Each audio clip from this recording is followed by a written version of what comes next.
Yes, Miss Gabaglita! With Tita Cora and Kapitana Sisa. We are number 106.7 Energy FM. Panggawag mong sabihin radyo, sabihin mo Energy! Namiss kong isigaw ang Energy FM, diba? Good morning, Pangga! Ikaw ba'y naghahanda na ngayon ng iyong pananghalian?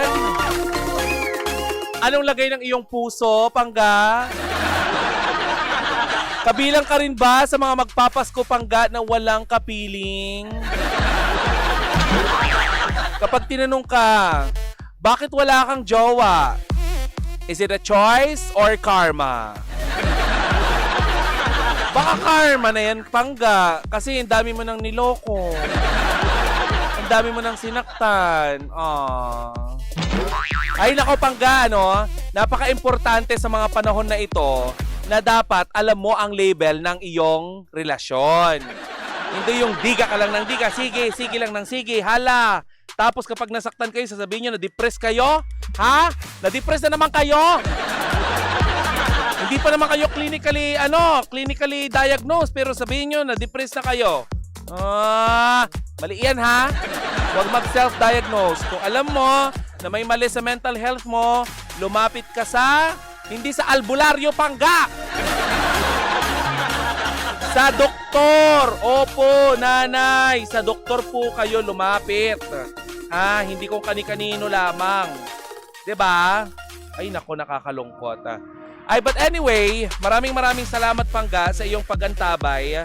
Ayan, malapit na magtapos ang ating programa. Pero eto, dadakuan lamang natin ang isang public service announcement kagaya ng nabanggit ko kanina, 'di ba, sa ating programa.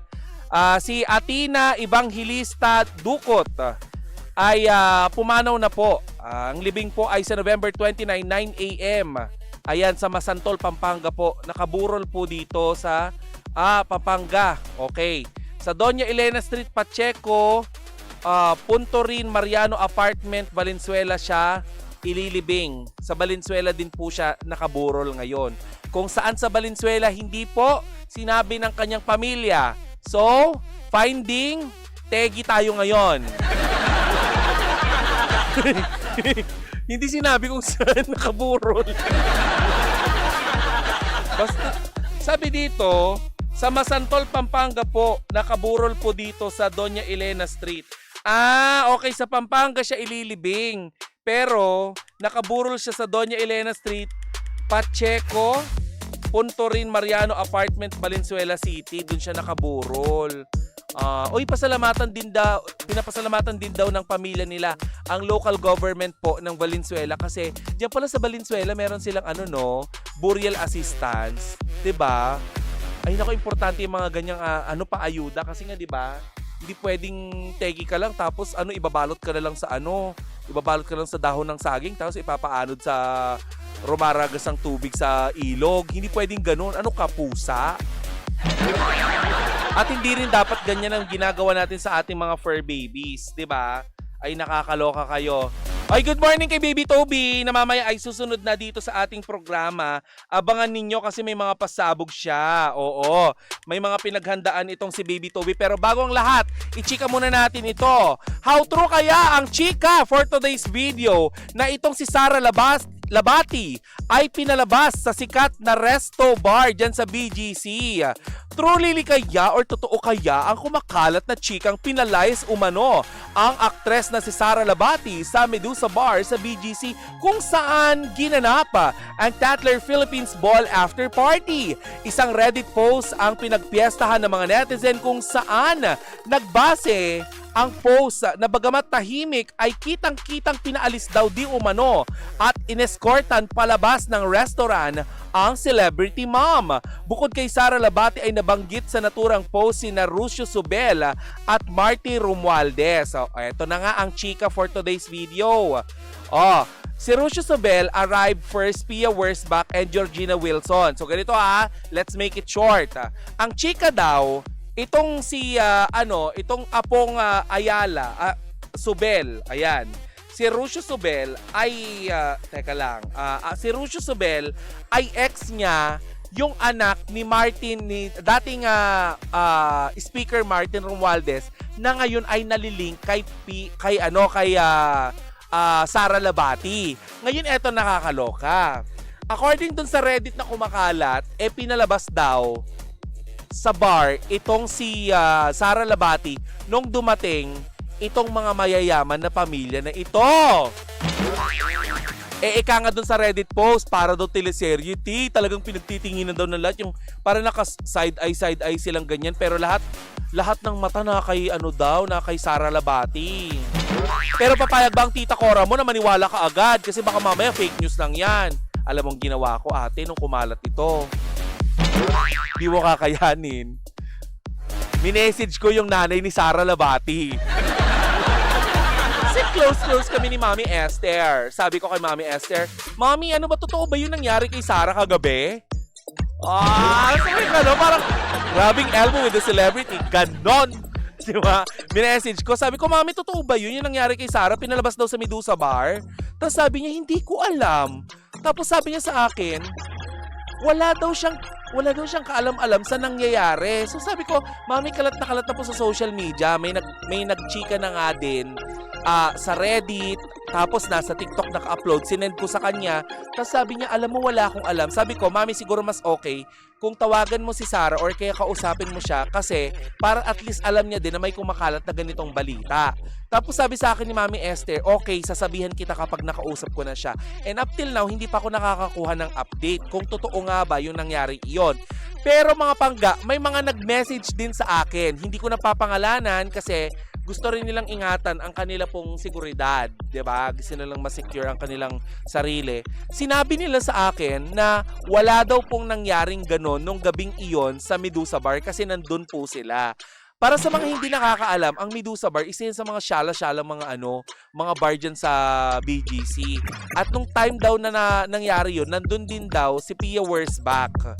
'Di ba? Anong ginagawa ni Pia dun? Nagpasyon-pasyon kaya si Pia doon. So, si Ruscio Sobel, ayan, at si Marty Romualdez, yung anak ni Martin Romualdez, ay dating mag-on. Okay, ipapaliwanag ko lang. Ngayon, hiwalay na sila, si Martin Romualdez nalilink ngayon kay Sara Labati. So, parang ang chika, parang ginawa niya ng paraan ni Ruscio Sobel na palabasin itong si Sara Labati dun sa bar. Yun ang chika, pero hindi natin alam kung fake news ba ito o totoong balita ito. Pero hanggang ngayon, open pa rin ang ating linya ng komunikasyon, of course, kay Sara. Hi, Ses! Sabihin mo lang kung meron kang chika about this, kung gusto mong pabulaanan ang mga chika na pina-Cairo, Egypt ka, pinalayas ka din sa bar na yun. Pangit kasi nung pinalayas, di ba? Parang ako hindi pa naman ako pinapalayas, pero kasi alam ko ang pagkakaiba ng maganda sa hindi. Pag maganda ka, pagpasok mo sa mall, tuloy-tuloy ka. Gaganunin ka lang ng guard, ng stick nila. Pero tuloy-tuloy ka sa loob. Pero pag hindi ka masyadong maganda, papaamoy ka sa aso, huhubuan ka pa. Charing lang. Hi, Kuya Robert! Hello sa ating mga viewers dyan sa Facebook. Oh my God, ang dami nyo dyan, ha? Sa ating TikTok din, maraming salamat sa inyong pagtutok, mga pangga. Well, kung totoo man na pinalabas si Sara Labati, parang hindi naman tama yun, di ba? Parang sobrang bitter mo naman nun na para you get rid of Sara para nang sa ganon malaman nila na sasaktan ka. Kasi bakit mo naman gagawin yun kung hindi ka nasasaktan, di ba? Ano yun, bitter ka? Di ba? Pero kung mayaman ka kasi, hindi mo naman din gagawin yun eh. Sa panahon ngayon, parang hindi mo naman gagawin yun, di ba? Gagawa ka ng scene para mapansin ng mga tao na, hello, isa akong, yaman-yamanan, di ba? Mga ganyan. Alta-alta. Ay nako, pangga, ang bilis ng oras, sa kadalawang oras na tayo ng chikahan, huntahan, chismisan, kung ano pang term ang pwede nating gamitin sa pakikipag-usap on air. Maraming salamat, pangga, at sinamahan mo ko ngayong araw na ito. Maraming salamat kasi nandyan ka, Pangga, upang ituon sa akin ang atensyon mo, ang iyong tenga. Hindi man ako nakatanggap ng mensahe, ng welcome back sa ating text line. Okay lang, umaapaw naman sa social media. Alam mo, ngayon ang mga tao halos nasa social media na, 'di ba? Hindi na masyadong nag-load ng pang-text at saka pang-call. Kasi yung mga internet ngayon na niloload sa prepaid yung SIM card, may kasama na yung text and call eh. Pero bakit ang tamad yung mag-text? Di ba text capital of the world tayo? Tama ba? Parang mali ata. Parang iba yata yung capital. Ay, but anyway, maraming salamat, Pangga, sa ngalan ng acting partner na si Kapitana Sisa na bukas mapapakinggan niya na din dito sa Baklitas. Ako po si Tita Cora. At ito ang 20% na chikahan. 80% andogsyuhan. Ang programang pinag-uusapan ang buhay ng may buhay. Ito po ang Baklitas sa Wow! At ituloy natin ang tugtugan at ang ating kantahan. Sabayan mo ang ating mga awitin, Pangga. Dito pa rin sa number 106.7 Energy FM. Pangga, huwag mong sabihin radyo. Sabihin mo, Energy!